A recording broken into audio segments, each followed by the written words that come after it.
Hello বন্ধুরা, আমি পিউ। আমার চ্যানেলে তোমাদেরকে আবার আমি স্বাগত জানাই। তো আজকে আমি তোমাদের সাথে একটা ছোট্ট জিনিস আমি শেয়ার করতে চাই, যেটা হলো আমার বাচ্চা হওয়ার পর থেকে তাকে যেহেতু সম্পূর্ণভাবেই আমি টেক কেয়ার করি, আর তাছাড়া যেসব বাচ্চারা ব্রেস্ট ফিড করে বড় হয় সেসব বাচ্চারা তো মায়ের থেকে ছোটোবেলা থেকেই বেশিক্ষণ দূরে থাকতে পারে না, ফলে অতক্ষণ পার্লারে গিয়ে টাইম নিয়ে চুল কাটাটা আমার পক্ষে সম্ভব হয়নি। যার জন্য আমি কি করেছিলাম, তখন থেকেই আইব্রো করা আর হেয়ার কাট করা কিন্তু আমি বাড়িতেই করেছি। তবে তোমাদেরকে আমি এইটার সাথে আর একটা কথাও শেয়ার করতে চাই, যে অনেক মানুষই তোমাদেরকে বলবে যে হেয়ার কাটটা ঠিকভাবে না করলে বা চুলে কালার করলে, চুলে বোটক্স করলে, হ্যান ত্যান করলে চুল কিন্তু খারাপ হয়ে যায়। কিন্তু আমি বলবো, যদি তোমরা প্রপার কেয়ার করতে পারো চুলের, তাহলে কিন্তু তোমরা কালার করেও চুলটাকে কিন্তু ভালো রাখতে পারবে।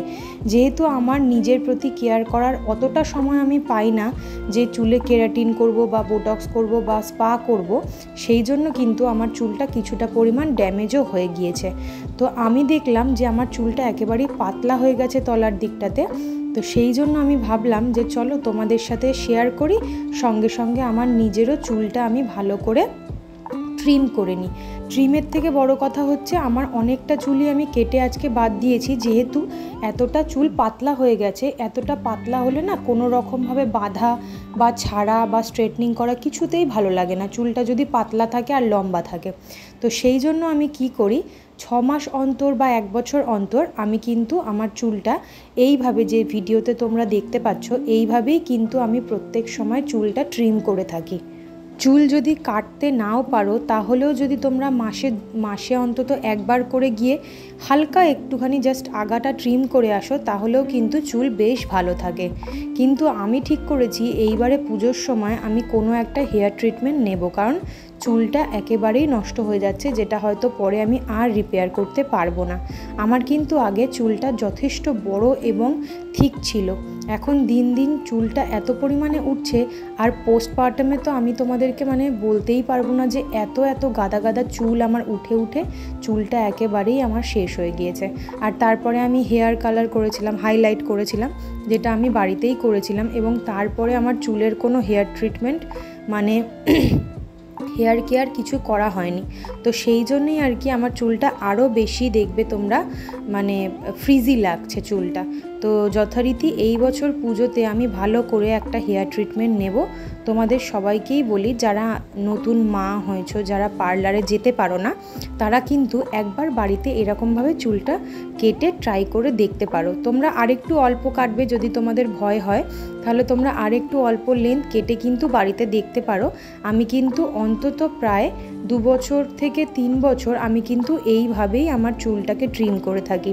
হয় কিছুটা বাদ দিয়ে বেশি অংশটা বাদ দিয়ে থাকি, আর না হয় একদম জাস্ট আগাটা একটু ট্রিম করে দিই। আমার চুল কিন্তু বেড়ে যায় তাড়াতাড়ি, কিন্তু চুলের যত্নটা যেহেতু আমি করতে পারি না, তার জন্য আমার চুলটা কিন্তু ড্যামেজ হয়ে গেছে। তোমরা কিন্তু কেউ এই ভুলগুলো করো না।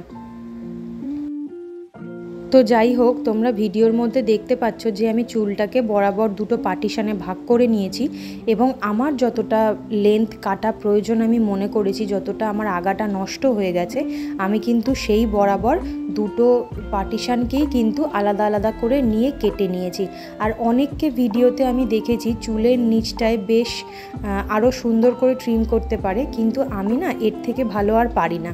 তাই তোমাদেরকে আমি শেয়ার করলাম, যদি তোমাদের একটু কাজে লাগে তাহলে আমার খুব ভালো লাগবে।